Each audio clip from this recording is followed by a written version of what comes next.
The young and the restless spoilers. Everyone in Genoa City had heard the whispers.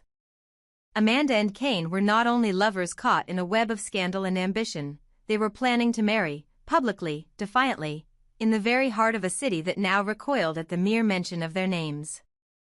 The announcement had not come with flowers or warmth, but with fury and fire. Amanda Sinclair had turned to Cain Ashby in the ruins of her life, and together, they had vowed vengeance.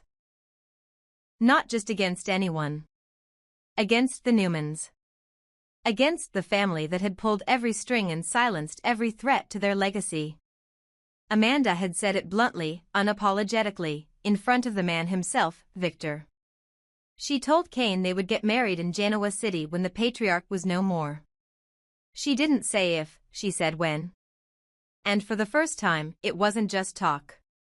But what neither Amanda nor Cain seemed to understand was that this city did not forgive easily. That grudges here ran through blood and business, deeper than the roots of the Abbott family tree or the vaults of Newman Enterprises. They weren't welcome. They weren't respected. They were feared, or worse, dismissed. And yet, they stayed. Determined. Reckless. Amanda had always been brilliant in the courtroom, but in the arena of power, she was stepping into a world ruled by fire, not justice. And in that world, Victor was the dragon. The confrontation was inevitable. The air had been thick with static even before the train doors opened and Amanda stepped into that private railcar where Victor sat, waiting. He had eyes like storm clouds, and he didn't rise to greet her. She didn't flinch. They stood, two titans of ego and fury, hurling accusations laced with old wounds and hidden truths. Cain watched from the hallway, pacing, biting down on the edge of his temper as Amanda's voice rose. Accusing Victor of orchestrating every tragedy that had befallen her, from Ripley Turner to the whispers about Hillary to the most recent sabotage that had nearly destroyed her career. But it wasn't the words that lit the match. It was the tone. Amanda dared to tell Victor he was no longer untouchable. That his reign was over. That when he died, and she said it like it was a scheduled event, she and Cain would celebrate by binding their futures in a wedding ring right here in Genoa City. The words hung in the air like the scent of gasoline. And then something changed. It wasn't rage. It wasn't noise. It was silence, unnatural, razor-sharp silence that sliced through the tension and left Amanda frozen mid-sentence. Victor moved like a ghost, swift and deliberate. His hand closed around the cold steel of a hidden pistol beneath the mahogany bar. And before anyone could scream, before Cain could burst in to stop him, there was a sound that shattered the world. A single gunshot, loud enough to echo across every railcar and punch a hole through the soul of every witness. Amanda crumpled. Her body folded in half, her hand gripping her abdomen as a crimson bloom spread across her white blouse. She fell, gasping, eyes wide with disbelief, her last breath not a scream, but a whisper of Cain's name. And then chaos erupted. From the far end of the train, a man broke through the corridor with the speed of a bullet and the fury of a god. Dumas. The name alone had become legend, an enigma cloaked in tailored suits and scented colognes, always watching, always listening. But now he wasn't just a mystery. He was a storm. He dropped to his knees beside Amanda's body, pulling her into his arms, her blood seeping into his silk. The look on his face, something between grief and annihilation, told the entire story. Amanda wasn't just anyone. She was his. Whether the world knew it or not, whether Cain had realized it or not, Amanda belonged to Dumas in some unspoken, perhaps even unholy way. And Victor had just murdered her.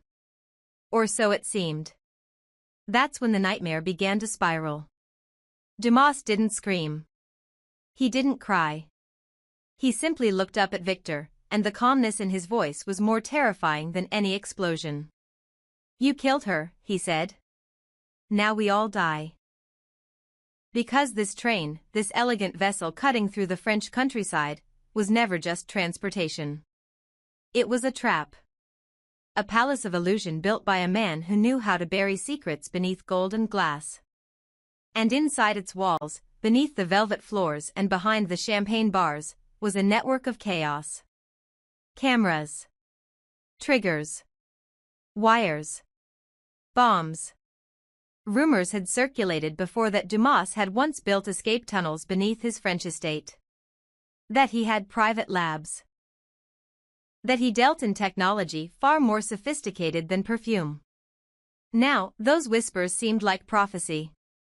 Because Dumas, in his madness or his genius, had installed a kill switch into the heart of this luxury train. And with Amanda's death, with the love of his life bleeding in his arms, Dumas no longer cared about consequences. He whispered a command into a device sewn into his sleeve, and the lights flickered. The engine hissed. A digital countdown appeared on the master control panel hidden behind a painting in the observation lounge. 30 minutes. Then 29. Then 28. Panic swept through the guests. Kane was screaming for help, pressing his hands to Amanda's wound, trying to keep her alive, trying to breathe while blood soaked through his palms. Nikki fainted. Summer ran. Billy grabbed Sharon and pulled her toward the emergency hatch. Everyone had heard rumors. No one had believed them.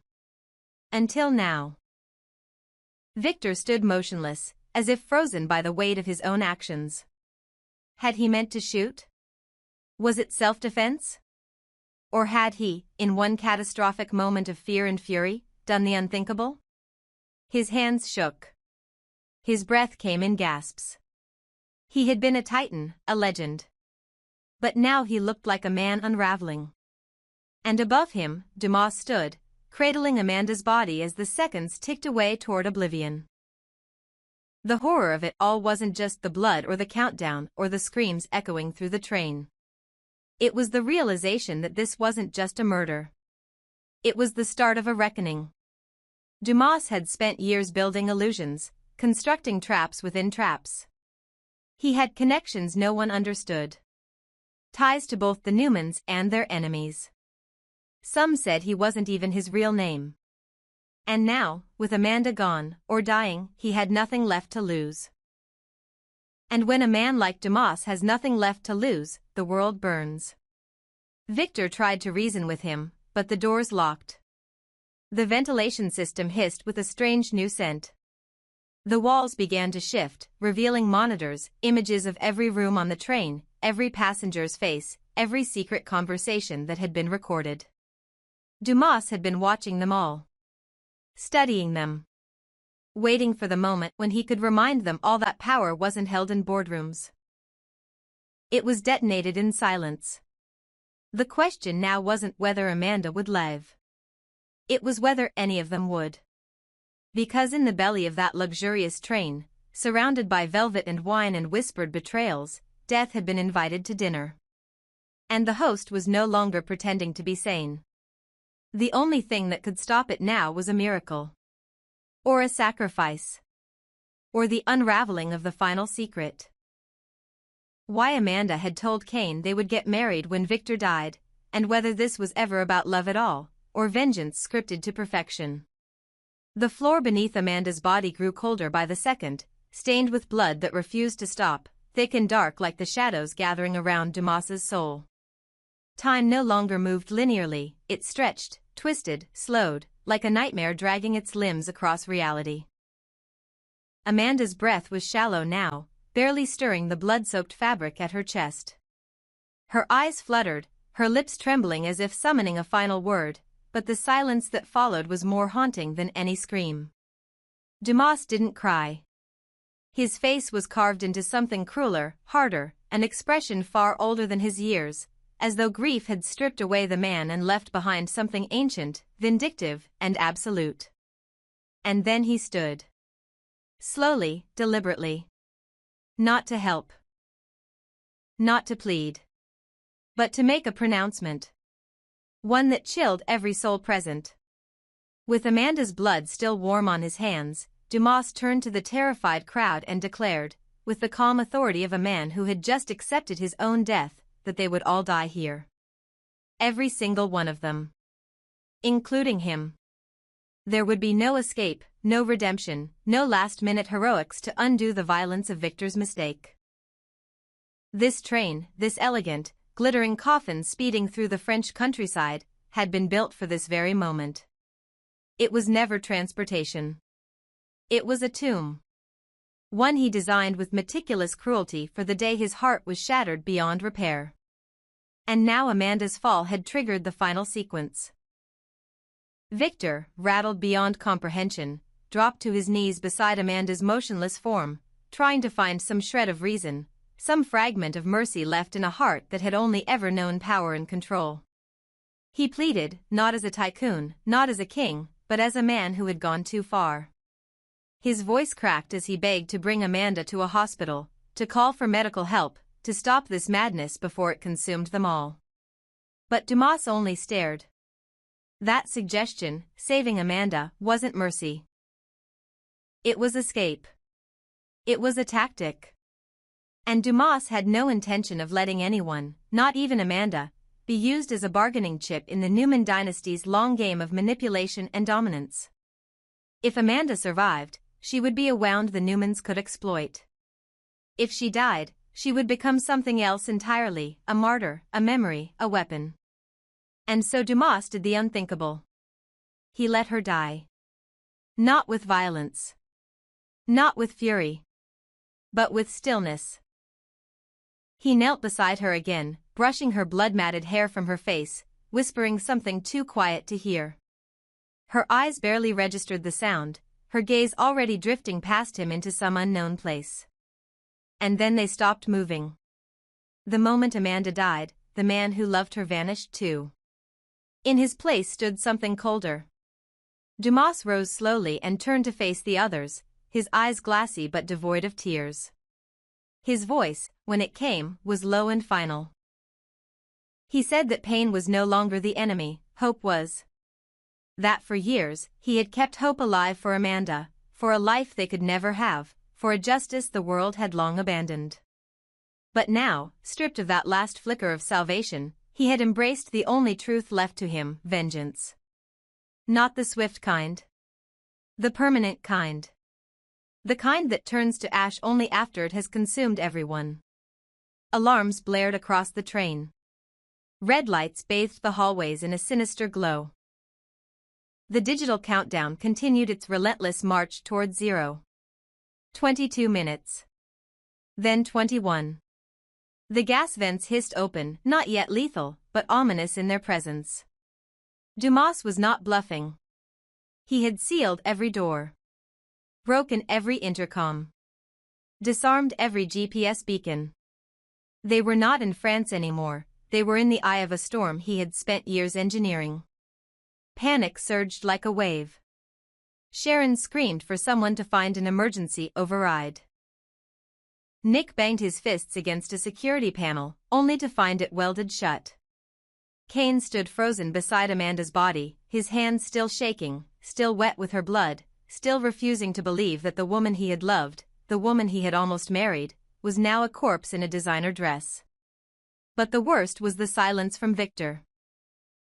The man who had, through rage or reflex, pulled the trigger, who had watched his bullet rip through Amanda's side and bring this catastrophe to life, said nothing. His face was stone. His posture slack. The titan of industry reduced to a shell of regret and hubris. Dumas watched him for a long moment, then walked over and knelt in front of him, not to strike, but to whisper one last truth. That the bullet had not only killed Amanda, it had detonated the future. That Amanda had not just been a woman in love with Kane. She had been a key. To secrets. To inheritances. To truths buried beneath decades of Newman lies. And now that key was broken, and the vaults she could have opened would remain forever sealed, or explode with revelations no one was prepared to face. It wasn't just about revenge anymore. It was about exposure. About bringing down the entire structure, beam by beam, brick by brick. With Amanda gone, Dumas no longer wanted survival. He wanted legacy. But not the kind Victor had built in boardrooms. The kind written in blood. Still, a question remained, unspoken but lingering in every mind. Was Amanda truly dead? Or was this part of some deeper strategy? A final illusion in a game Dumas had mastered long ago? No one dared to ask aloud. No one dared to hope. Because to believe she might still live would mean risking everything for a lie. And in this new world Dumas had created, lies cost lives. The train rattled, groaned, sped faster. The lights dimmed, then surged. A low hum began to rise from the engine room, an unstable vibration, the kind that suggested something beneath them was no longer just mechanical. It was unstable. Alive. Dumas returned to Amanda's body one last time and pressed his lips to her forehead.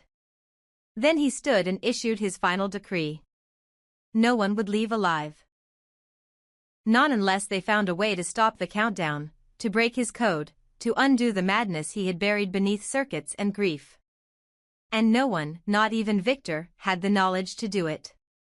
Unless, of course, Amanda had told someone. Unless there was a failsafe only she knew. And if that was true, then maybe, just maybe, Amanda wasn't the victim Dumas had painted her to be. Maybe she had been the architect all along. Maybe she hadn't died. Not fully. Not yet. Let me know if you want me to continue the story, perhaps with Amanda surviving, Kane discovering the code, or someone betraying Dumas from within the train. There's room for many shocking turns still to come.